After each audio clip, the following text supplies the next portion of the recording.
The Midnight Walk is a puzzle adventure game set in a dark fantasy world composed entirely of clay and brought to life with stop-motion animation. You'll journey together with an adorable lantern creature named Potboy, hiding from terrifying monsters and attempting to bring light back to the world in an experience that feels like stepping into a Tim Burton movie. But does it live up to its inspirations? Let's find out. The game is played through a first-person perspective, and although you don't ever explicitly control Potboy, you can direct him to interact with objects to help you solve puzzles. I found him to be not just a very lovable companion, but also an incredibly helpful one. He never got in the way and always did as he was told. Aside from Potboy, also at your disposal is a variety of mechanics the player character themselves can utilize to achieve their goals. This includes items such as matches and a match launcher, but also more creative abilities such as closing your eyes to open passageways or even to focus on sound to locate essential items and collectibles. The spatial audio in this game is insanely impressive, and I'd highly recommend you experience it with some compatible headphones to get the full experience. I didn't find any of the puzzles to be too difficult, but they are varied enough to stay engaging, and do even get pretty creative towards the second half of the game. Where the intensity really ramps up is when you're introduced to monsters. Trust me, if you thought the game was already creepy enough with its visuals, you're in for a surprise when these clay horrors are chasing you down as the music crescendos, and all you can do to protect yourself is hide in a wardrobe. There's actually quite a few different types of enemies, each with their own unique way of dealing with them, such as utilizing the aforementioned eye closing mechanic to make them vanish or even freeze them in place, the latter of which is also used in puzzles. I found it absolutely terrifying having to hope that I closed my eyes in time while a grotesque monster rapidly approaches in the dark. While these stealth sections are enjoyable, I'm glad they don't make up most of the game, allowing the more unique parts of the experience such as the artistry and storytelling to take center stage. You're often dropped into these semi-open environments where you're free to explore and find collectibles. The crawlers eat fire, it's true, they do, but most of all, they feed on you. You can then view these various figures, audio tapes, and film reels in your mobile home. And by mobile, I mean it has actual legs. Aside from the aforementioned open areas, the game is entirely linear, split up into 6 chapters, totaling about 7 or 8 hours. Each one is sort of its own little story, such as the tale of a town of severed heads engaged in an ongoing war with a terrifying but misunderstood creature called the Mulgrim. These strange, almost folktale-esque adventures keep things fresh and even provide some comedy in their absurdity.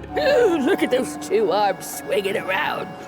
Disgusting. This is definitely a story that's more about the journey than the destination, but I really enjoyed the game's sort of anthology structure, and I loved exploring and learning about its incredibly interesting world. There's also some surprisingly heartfelt and inspiring messages in an otherwise dark and depressing setting. It's a really worthwhile adventure and is appropriately tied together with an excellent ending, or should I say endings, which I wouldn't dare spoil for you. Moving on to the visuals, as I mentioned before and as you've seen throughout this video, the Midnight Walk has a beautiful claymation art style with each and every object handcrafted physically and then 3D scanned to be rendered in the game. This must have been an insanely meticulous process, rivaled only by that of something like Cuphead. The feeling you get playing this game is like entering one of those creepy but charming stop-motion animated movies you watched as a kid, and I loved every second of it. Combine that with some of the best music I've ever heard in a video game, some of which can be heard in the background of this video, and you get an experience that really is a delight for the senses. The Midnight Walk is a work of art in every sense of the term, from the incredibly intricate artistry that went into creating this depressingly beautiful world, to the heartfelt storytelling supported by a truly astonishing soundtrack. It's all held together by some solid gameplay, but you'll find that's not what you remember after you reach the credits. Instead, it's the stunning vistas and weird but wonderful characters and stories you discover along the way. Please set aside these 7 or 8 hours required to play this one, I promise you won't regret it. Thank you for watching. I'm gonna go and replay the Midnight Walk, but this time in VR.